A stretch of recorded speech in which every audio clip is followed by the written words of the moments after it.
लकल हम्दि या अल्लाह अस्सलातु वस्सलामु अलैका या रसूल अल्लाह अम्मा बाद। सिलसिला है नाजरीन के सवालों के जवाब देने का। नाजरीन में से एक ने हमारे किसी वीडियो के कमेंट्स में सवाल किया है कि अगर नमाज में आयत सजदा वाली सूरत या आयत सजदा वाली आयत तिलावत कर ली तो क्या हुक्म है। जैसे सूरह अलक में और दीगर सूरतों में जो होती हैं आयत सजदा, तो अगर वो आयत सजदा वाली जो सूरत है वो पढ़ना है तो कैसे पढ़ेंगे। वही अगर पढ़ना है, जैसे अगर पहले से इरादा है कि आयत सजदा वाली जो सूरत है उसी को ही नमाज में पढ़ना है, तो उसका तरीका क्या है, पढ़ लिया तो सजदा कैसे करेगा, ये सारी बातें इंशाअल्लाह इस क्लिप में मैं पेश करूँगा। तवज्जो के साथ सुनिए। नमाज फ़र्ज़ हो या तरावी या नफल, इसमें आयत सजदा तिलावत की जाए तो सजदा तिलावत के अहकाम बराबर हैं, ठीक है, चाहे नमाज फ़र्ज़ हो, चाहे नफल हो या तरावी हो। लिहाजा नमाज में आयत सजदा तिलावत करने के फ़ौरन बाद सजदा वाजिब हो जाता है। जैसे ही आपने नमाज में आयत सजदा की तिलावत की, फ़ौरन आप पर सजदा वाजिब हो जाता है और उसी वक्त सजदा करना चाहिए। बेहतर तो ये कि जैसे ही आपने आयत सजदा तिलावत किया फ़ौरन सजदा करें।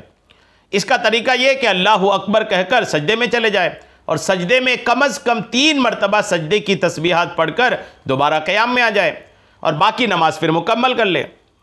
और अगर नमाज में आयत सजदा तिलावत करने के बाद आगे मज़ीद 3 आयत पढ़ ली, आयत सजदा की तिलावत किया और उसके बाद मज़ीद 3 आयतें और पढ़ ली, आयत सजदा की तिलावत के बाद फ़ौरन सजदा नहीं किया, 3 आयत मज़ीद पढ़ ली और सजदा ना किया, तो अब ये सजदा क़ज़ा शुमार होगा।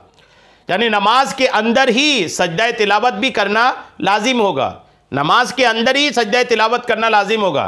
और ये जो 3 आयत की ताख़ीर हो गई, ताख़ीर की वजह से सजदा सहौ भी लाजिम होगा आखिर में, ठीक है, ये ध्यान रखना चाहिए। ये तरावी में अक्सर ये हुआ करता होगा कि सजदा आयत सजदा की तिलावत की, फ़ौरन सजदा नहीं किया, 3 आयत अगर मज़ीद पढ़ लिया तो अब ये सजदा जो है ये क़ज़ा हो गई। क़ज़ा तो हुआ, लेकिन अब ये कि ये सजदा आपको नमाज में ही करना है, लेकिन 3 आयत की ताख़ीर की वजह से अब आपको आखिर में सजदा सहौ भी करना पड़ेगा।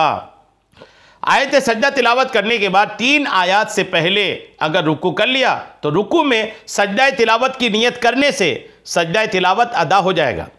और अगर आयत सजदा तिलावत करने के बाद आगे 3 आयत पढ़ने से पहले रुकू किया और उसमें नियत नहीं की तो उसके बाद नमाज के सजदा से भी सजदा तिलावत अदा हो जाएगा।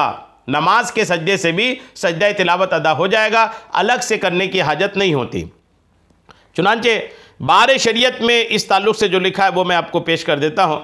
बार शरीयत में हिस्सा 4 है और सफ़ा 733 है और जिल्द 1 है। लिखा है कि नमाज में आयत सजदा पढ़ी तो उसका सजदा नमाज ही में वाजिब है, बैरून नमाज नहीं हो सकता, नहीं नमाज के बाहर नहीं हो सकता। और कसदन ना किया तो गुनहगार हुआ, तौबा लाजिम है, बशर्ते कि आयत सजदा के बाद फ़ौरन रुकू व सुजूद ना किया हो। नमाज में आयत सजदा पढ़ी और सजदा ना किया, फिर वो नमाज फासिद हो गई या कसदन फासिद की, तो बैरून नमाज सजदा कर ले और सजदा कर लिया था तो हाजत नहीं है। और सजदा तिलावत नमाज में फ़ौरन करना वाजिब है, ताख़ीर करेगा गुनहगार होगा। और सजदा करना भूल गया तो जब तक हुर्मत नमाज यानी नमाज के अंदर है कर ले, अगरचे सलाम फेर चुका हो, और फिर आखिर में ताख़ीर होने की वजह से सजदा सहौ करे। ताख़ीर से मुराद 3 आयत से ज़्यादा पढ़ लेना है, कम में ताख़ीर नहीं। मगर आखिर सूरत में अगर सजदा वाक़ है, आखिर यानी कई सूरह ऐसे हैं कि जिसके आखिर में सजदा तिलावत है, मसलन इंशक्कत में, तो सूरत पूरी करके सजदा करेगा जब भी हरज नहीं है। बहरहाल ये कि ये मसाइल थे इसके सजदा तिलावत के। आयत सजदा अगर पढ़ा तो उसके अल्लाह करीम सबको अमल की तौफीक अता फ़रमाए। आमीन। बिजाहिन नबील अमीन सल्लल्लाहु तआला अलैहि वसल्लम।